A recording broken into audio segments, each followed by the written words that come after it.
Howdy, guys, and welcome to night number 7 of the overnight feed recaps for Big Brother 24. And welcome to Cliff Notes Broadcasting, a long way away from the Big Brother house.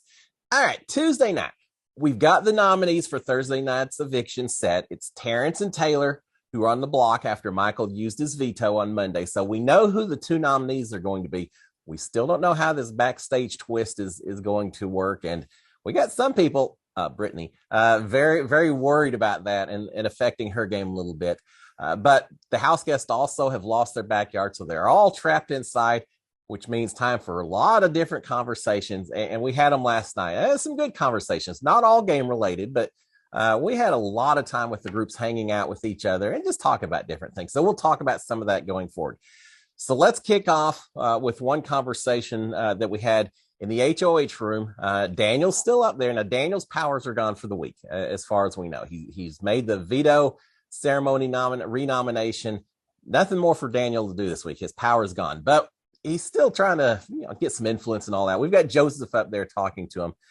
Joseph is telling Daniel, saying, look, if anyone votes against Terrence or votes to save Taylor, you can look at it either way.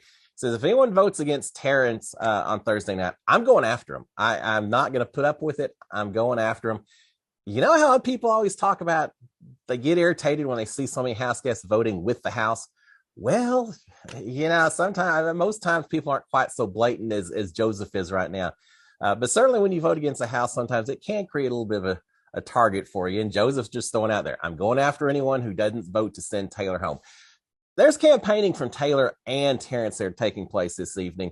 But I think at the end of the day, it seems like Taylor is still the target that is most likely to go home, or at least most likely to get voted out. We don't know how the backstage twist is going to work. So Joseph is telling that to Daniel. All right, a new possible alliance forming. We'll talk about it a couple times this evening. We've got Terrence and Michael in the storage room. Terrence is talking about the age divisions. He's the oldest. I think Paloma's the youngest at 22, that maybe they don't always divide as much. Terrence is looking at the possibility of a split house based somewhat on age.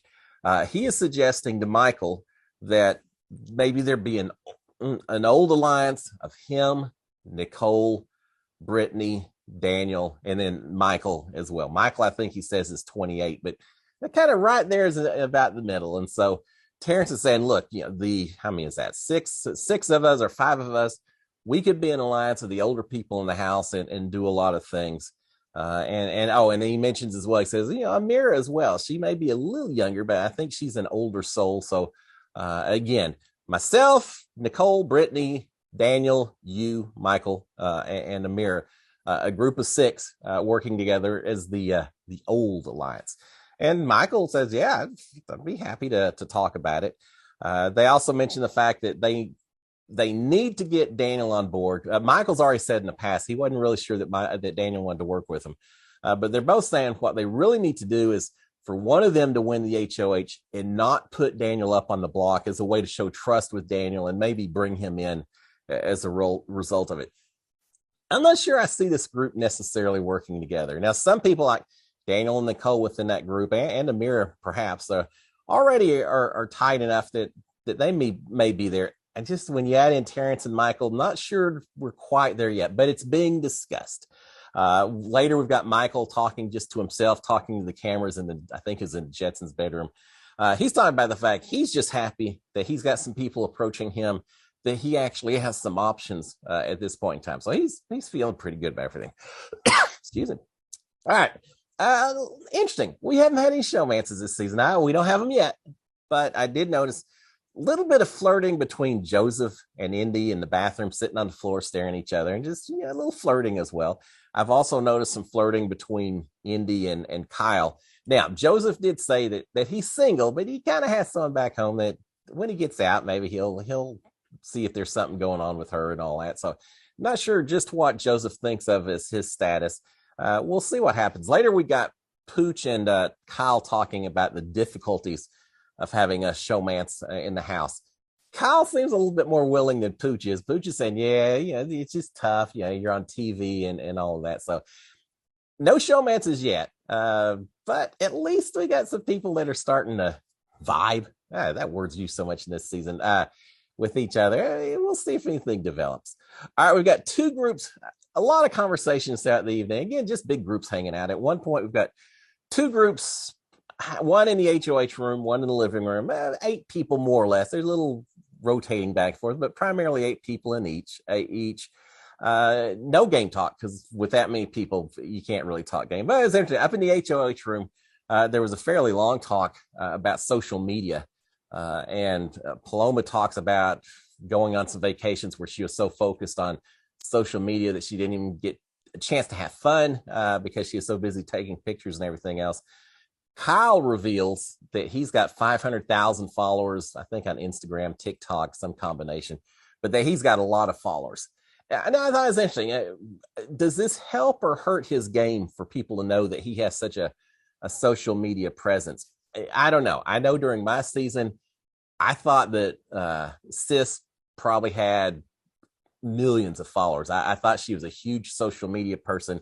And I got to say, it made me kind of cautious about targeting her too much, worried that all of her followers would maybe, if there was ever America's Vote or anything like that, all of her followers would maybe come after me if I got too aggressive in chasing after Sis, targeting her and things like that. So things like this can have an impact within the game itself. I don't know how it'll affect Kyle, but it was an interesting conversation just listening to Kyle talk about, just the ins and outs of social media.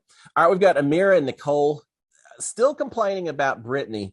Remember, Brittany had told Pooch that Amira basically wanted him out. And then Pooch went right back and basically informed Amira. So Amira is still upset about that. And so she's complaining to Nicole about it. And Amira is saying it doesn't really matter because she's going home next week anyway. It certainly seems like Taylor is still the target this week, and that there's a lot of folks that are looking at Brittany as a prime target for next week as well. Again, it depends on the backstage twist, but Brittany maybe is playing the game a little too hard at this point, sharing some things that maybe don't need to be shared, and as a result, it's hurting her game. She's very nervous about this backstage twist to the point of getting so paranoid that she's making other people nervous to be around her, in fact. All right, non-game talk, but very interesting conversation up in the HOH room, primarily from Taylor. Some people asking her questions, but Taylor talking about the usage of the words Black, African American, people of color.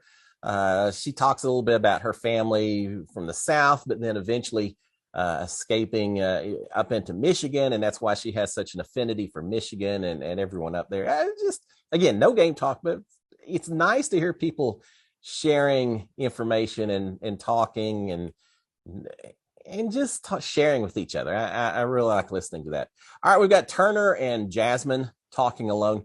Jasmine tells Turner, yeah, I'd really like to put up Alyssa and Amira. Really?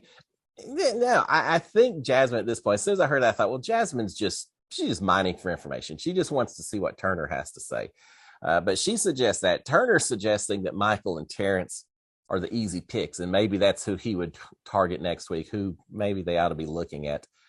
They both mentioned Brittany as another easy target that both of them would probably be okay with. Again, we got a little theme here going on. All right, we've got in the HOH room, Terrence is following up his earlier discussion with Michael about this old alliance. He's talking to Daniel and Nicole, and I think Amira are up there, and saying, look, Michael's on board. If y'all want to do this, Michael's in as well. And they're at least in front of Terrence saying, yeah, we'd be willing to consider this. They never officially handshake or call it an alliance, but at least in front of Terrence, they're receptive to the idea itself. Nicole is talking about that someone in this new group really needs to become the new HOH, but not only that someone in this group also needs to become the new boss so that they control all the nominees who make it into the eviction episode. And that's interesting. That's the first time I've heard someone talking about the power of the boss going forward and how important that is also. All right, we've got Indy talking some game with Pooch. Later, Indy's talking a little bit game with Alyssa. So Indy, I think it was Joseph who told her, you may want to talk a little more game with people. And Indy is trying to do it. Now, I know Turner later tells Pooch, says, yeah, she talked to me, but she really wouldn't give me any information. She said she wanted to talk game, and then she just said, I don't know who I'd put up. It depends on the situation and all that. So she may not be throwing out a lot of info, which isn't a bad thing, but at least she is talking some game with different people. Paloma comes in a little bit later while Alyssa's in the Jetsons' bedroom with her. And India tells Paloma, says, look, when we're a big group, don't talk about what a strong player I am or how much you like me or things like that. You're kind of exposing me, and people may look at me as a threat because of what you say. And so she's kind of warning Paloma, and again, don't go out of your way to compliment me too much. But at one point, Indy actually tells Paloma, says, Paloma, you talk a lot of shit, which, Paloma does talk a lot. But she mentions that. All right, we got Paloma, Alyssa, Indy, and Jasmine talking together. Jasmine, again, reiterating this idea that now everyone wants Brittany out. She's complaining about how paranoid she is, that every time any discussion comes up, Brittany's popping around the corner and wanting to know what all's going on and everything else. And she's aware that Brittany is very fearful of the fact that Pooch, if he has his opportunity, would probably go after Brittany if he has to pick someone in that group for negative consequences, as opposed to Alyssa or Paloma. Now, what Brittany doesn't realize, and it ought to make her feel a lot better, I think on Thursday, I think America's vote is going to save Brittany, and that ought to give her a huge boost of self-confidence and make everyone else in that house a little bit nervous. She's a big target, but she's going to get this big vocal vote of support from America, I think. And so we'll see how that shakes up the house a little bit. Jasmine also mentions that she's a little bit concerned because Brittany has told her that she basically has alliances with everyone in the house. That she's on good terms with everyone. She's got all these alliances, and so the girls start discussing, how do we know that Brittany's primary alliance is actually with us ladies as opposed to some other group? So they're not really trustful of Brittany and some of the things that Brittany's saying. We did lose the feeds right in the middle of the night for over an hour, maybe close to 2 hours. I may have taken a little nap during that time, so not completely unappreciated. All right, we've got Turner and Hooch later talking. I think they were up in the lounge at this point in time. Turner is now suggesting that maybe Brittany and Michael would be good nominations. It really sounds like, from Turner's standpoint, Michael may be his key target. Now, remember earlier he'd said maybe Michael and Terrence. Now he's switched over to Brittany and Michael, but either way, I think Michael probably would be the one he would want to go out the door if he had the choice. All right, another conversation, and this is not game talk, but that doesn't mean it's not relevant. Terrence and Nicole talking in that car bedroom. Terrence is already in bed. I think he may have even been asleep for a while, but in that Big Brother house, it's hard to stay asleep. But so Terrence is talking to Nicole, and God, this is like, 3:30 in the morning or so, really late, especially for Terrence. They're talking again, no game talk. But Terrence is talking about his life, his background, some past marriages, some times where maybe he didn't, he kind of screwed up a few times here and there, and just life in general. Nicole, in turn, is talking about some of her mom's health issues. Her mom has cancer they've had to deal with. They're just very personal conversations that tell me that these two are starting to develop a connection, which should carry through the rest of the game. Now, here's one interesting thing about it. Nicole has revealed to Terrence that she used to be a cop. Everyone knows she's a chef now, but she's revealed to Terrence that she used to be a cop. I think he's the first person that she has told this information to. I think she's got to be very, very careful about that background information. When people find that out, I think they're going to look at her slightly different in the way they look at her and the threat level that they see in her. But in terms of talking to Terrence, it just shows me when they're sharing this kind of information, there's a level of trust that's built up between those two. And I like it. I like seeing it. I'd love to see these two work together. And again, Michael has said, or Daniel has said he doesn't want to work with Michael.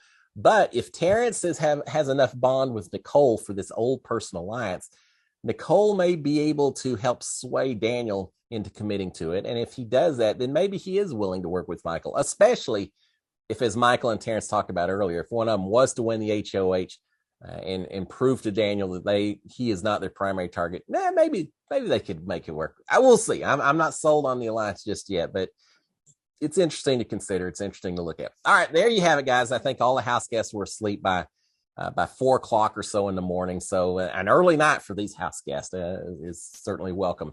But there you go. Again, tomorrow it'll be eviction day. Now I gotta say, Terrence and Taylor both seem to do a better job today of campaigning. Terrence is having a few of these deep conversations. Taylor's up in the HOH room talking to a lot of people.